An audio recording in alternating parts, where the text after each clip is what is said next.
All right, good evening. Welcome to the Capital Improvement and Planning Committee meeting. It is Monday, March 10th, 2025. It is 7:02 p.m. First order of business is approval of outstanding meeting minutes. So the first is a version that Tony had prepared, which I believe was for December's 2nd meeting. There any questions or comments on that? Uh, Steve, you're on mute. No, I'm good. Okay. Tony, with your permission, I'm just going to add the documents that were referenced at the bottom, and I'll just pull those from the folder that we had. All right. I will move that we accept the 12/2/24 meeting minutes with that one edit. Is there a second? Second. Any further discussion? All right, roll call vote. Tony, Aye. Steve, Aye. and I am I as well. Okay. Next item is on January 7th. We met with the select board. They already drafted their minutes. I sent all of you a link to them. Those have been approved by the select board. I think they are consistent with the discussion we had. We only had a quorum for a portion of the meeting.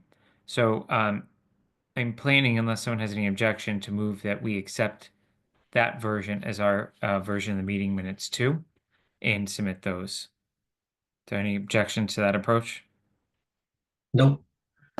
Okay, then I'm going to move that we accept the select board 1/7/25 meeting minutes as our meeting minutes for our portion of the meeting. Is there a second? Second. Any further discussion? All right, roll call vote. Tony, Aye. Steve, Aye. and I am I as well. All right, Mark, you got your sheet ready? I do. Okay. So we obviously did our presentation back in January. As anyone that follows the town budget knows, it's just another tough year. I think we all knew when we made our presentation that not everything was going to be possible to be brought forward to town meeting. My understanding, based on the update that they gave last week, is that um, at least the select board has reached consensus. Mark will have to speak to whether advisory has also reached consensus on the same topic of which items they'd like to move forward with, and have asked capital to weigh in and make sure that nothing was removed that we feel adamant about, or likewise believe that anything appears on the list that we don't think rises to the occasion given kind of some of the other budgetary items that are in play.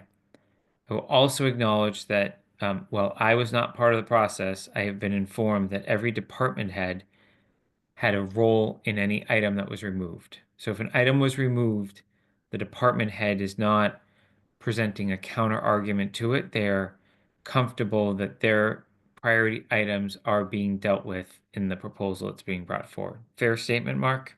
Yeah, it's fair. Okay. All right.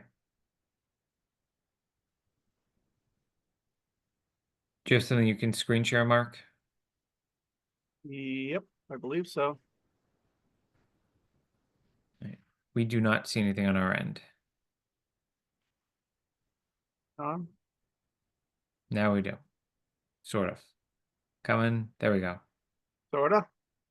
Okay. So that is the list. That is the list that is included in Brian's rev cap, which shows you what is being included and what is not being included. The yellow amounts, if I'm looking at this correctly, the yellow amounts were to be or are being done with free cash unless they've been removed. So some of those items, I'm looking at the sheet now, Brian has left some of them in yellow.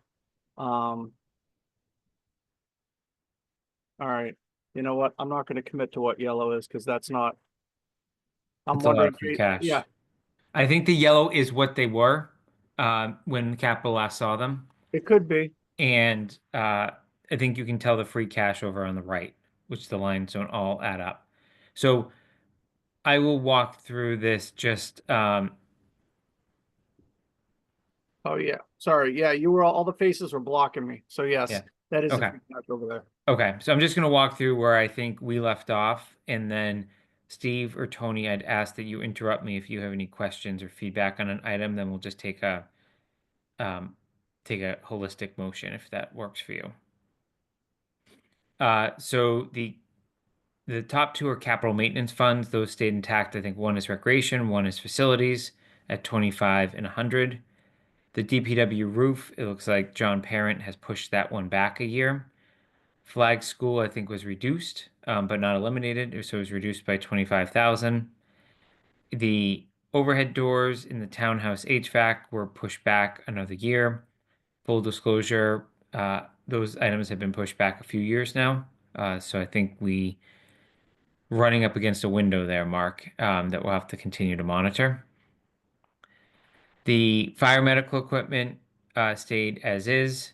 The fire deputy chief car stays as is, however, is contingent upon the funding of the position of the deputy chief, which would be taken up before this item in town meeting. The service dump truck was delayed. The asphalt hot box trailer, double drum roller, hydraulic aerator, and the 8 foot wide tailgate spreader in the brine tank all stay as presented. Those have been items I think we have deferred in the past and now are look like they're moving forward, most of which with free cash. The roadway maintenance stays as at our historic funding. Central Street sinkhole is my understanding is better quotes are available there. Stormwater management, while it appears on this, is not actually a capital article, Mark. So I think we need to get that out of the capital article and into a separate article. Yeah, Brian. So Brian carries all of these. Which one specifically, Jason? Stormwater. Yes. Yeah. Okay. Can you speak to what they're doing with the um, rectangular beacons? Because we did have an extensive conversation with Bill on that. I know it's eliminated, but it's not really eliminated, but I don't have enough information to fully articulate it to the committee. So my understanding, and I will say I saw our ever present participant in the Zoom room, Sam Stivers, is watching. So if I get this wrong and you see that he's got his hand up, feel free to pull him over.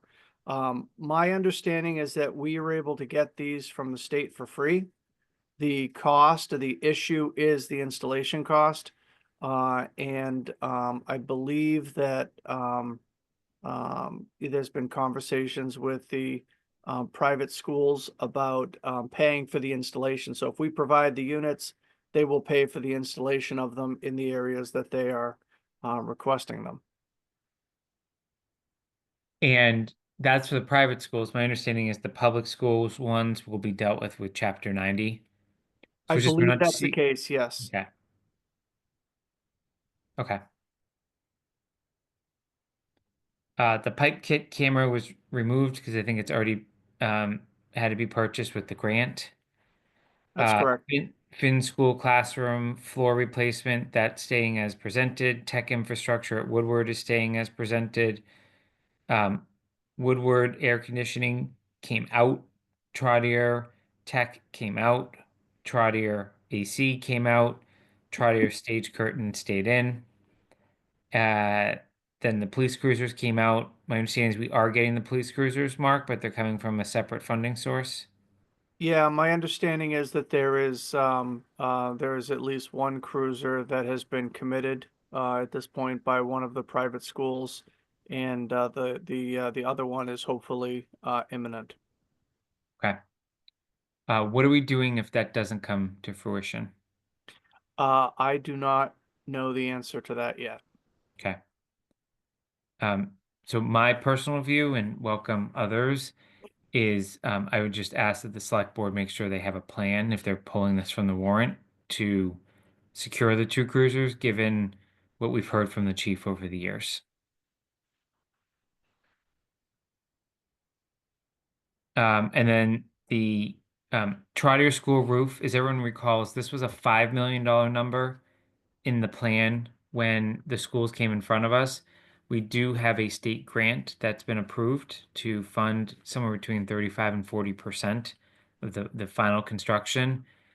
They don't need the 5 million yet. They need to do feasibility first to get the final number, and then we'll come forward with a more precise number. So we're just approving feasibility this year, and then there'll be a construction cost for the roof at a subsequent town meeting. It may be in the fall, it may be in the spring, and we don't lose any potential time on the grant. Are there any questions on any of those or conflicting views with where we're at? So big picture, if approved, we'd be at 1,447 less the stormwater management, which is a much healthier number than what we approved in the past years. But obviously the past years were somewhat commingled with ARPA funding, versus this is, I think closer to the normal run rate that we should expect for at least appropriations as we move forward. I'm gonna skip the next bucket because none of those are capital related. There are other articles that carry year to year. And then we'll go down here. The new items here are the first two, Mark, right? The front end loader and the utility dump. That's correct. And the select board is proposing leasing those, That's correct. not just buying them outright. So you can see the gross cost over on the right-hand side there. And you can see we already have lease amounts from prior years that we're still paying off in terms of the hook lift truck and the diesel truck. So the authorization that they're looking for is to actually purchase these two new vehicles, so the front end loader and the utility dump, but they're not proposing to pay for it all this year. That's essentially where we're at on those. Any questions on that? I guess I'll just ask why leasing. I have to admit I'm a little surprised at that. Mark, do you want to take that? Or do you want me to take it? Um, I'll just make a comment, Jason, then I'll let you speak to it. So this was as you can see, there's some other items that we've leased on there. This was we'd never leased before since I've been here, so the last 12 years or so. And then it was suggested by advisory to take a look at doing leasing, and um, we tried it. It's okay. I'm not sure, where it's basically a way, I think, to spread out the money, and so you're not committing everything all in one year. I think it gets a little bit clunky when you're buying things that I guess I'll just say are customized, like a fire truck, and that you have to deal with multiple vendors for under one particular lease, because the leasing company has to approve everything every step of the way. And I signed a lot of papers, for all those different pieces of some of those things. So when you've got something like a front end loader, utility dump, it's pretty standard. It's coming off the line, and you're paying one vendor, which is pretty easy. But I think given the year, the board wanted um, to take those and to split those out into leasing. They are, at least one of those is shared, with the water department. So there is a piece of it in the general fund and a piece of it in the water budget. So, I've been pretty much on record, Tony, that I think leasing is a terrible idea for these sorts of items. I think we can include any recommendations we have around it, non-binding, but I think it is certainly within our purview to provide a recommendation. I was asked directly by the select board. I gave them my personal opinion. I said I can't speak on behalf of the committee. So I I get what we're trying to do, but we're just kicking the can down the road a little bit. You know, you can see there are a few items here. The tasers make a ton of sense to lease, given the warranties and the programs that are involved there. But some of these smaller vehicles, in particular the utility dump, the fact that we're not just able to buy that for 75, especially with the split funding, just I don't know. Seems like the cost of capital is just not there in my opinion. So, but I get All they're right, trying to. well, I will then use your word. I also happen to think this is just a terrible idea. So, and I'll leave it at that. Okay. Uh, Mark, are there anything that's being bonded or anything in the water that we need to weigh in? Is that on a separate sheet? Let me see if that is on another sheet.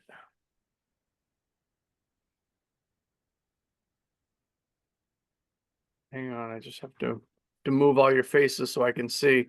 So you'll see that purple, I guess, pinkish, the FY26 bond projects. So there are two. There's 3.075 million for the Willow Street culverts and sinkhole, and another $900,000 for John and Mitchell Street sinkhole. Are there any questions from the committee on that? I assume we are pursuing any and all state options, but realizing that the funding's probably drying up there too.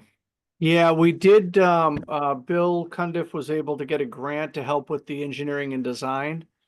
So it paid for that piece of it, which, was several $100,000. So, at least part of it has already been covered. We'll see if there's something else we can do to help cover this piece of it as well. Okay. And then I think what you have in the middle of your screen is it looks like the Lynbrook Road main and the various main improvements came off, but everything else remains in here from a water perspective. Correct.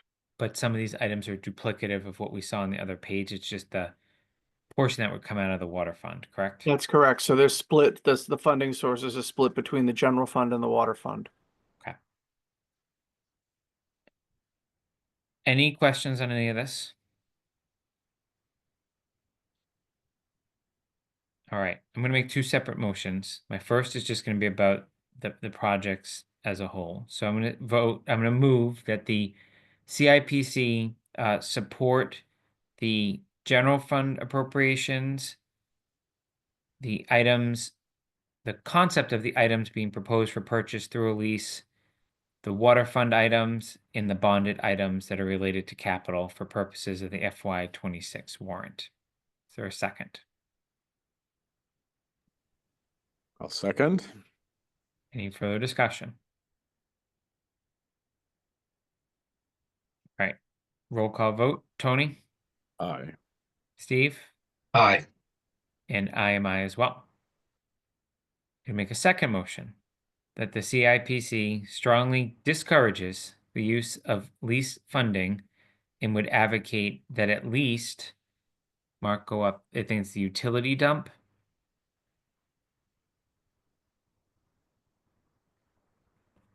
That at least the utility dump be purchased outright with strong consideration that the front end loader also be purchased outright. There a second to that? Second. There further discussion? Roll call vote. Tony, Aye. Steve, Aye. and I am I as well. So Mark, on that point, I think the first motion was easy. The second motion not as easy. Are you going to carry that message to select board, or do you need a email from Capital to the select board? I think an email would be helpful. Okay. Now, I assume should include advisory on that too, because this seems to be originating more from that angle. Correct. I think that, and again, advisory, I don't believe has met. And so they're going to be, discussing some of these things as a board, as a committee for the first time tomorrow night, hoping to come to some consensus with select board. Okay. All right, I think you can safely take down your screen. Good job steering the ship here, Mark. Thank you. Okay. The golf item I put on the agenda is not ready, so we're going to go over, we'll add that to a future agenda. Under other business, I wanted to take a moment to thank Joe Palmer. Joe was another one of what I'll call the founding members of the reinvigorated capital planning committee that originated back in 2020. I think Joe brought a lot of energy, diversity of thought to this committee, and certainly kept us, on our toes in terms of making sure we were thinking about things, the right way, and never was afraid to share his opinion, which is why we're all here. So I just wanted to take the time to thank Joe for his countless hours that he dedicated to this committee, and hope our paths cross again in terms of town service. Here, here. Right. With that, is there any other business to conduct tonight? Right. I will make a motion to adjourn. Is there a second? Second. Any further discussion? All right. Roll call vote. Tony? Aye. Steve? Aye. And I am I as well. Thank you. Thank you. Good. All right.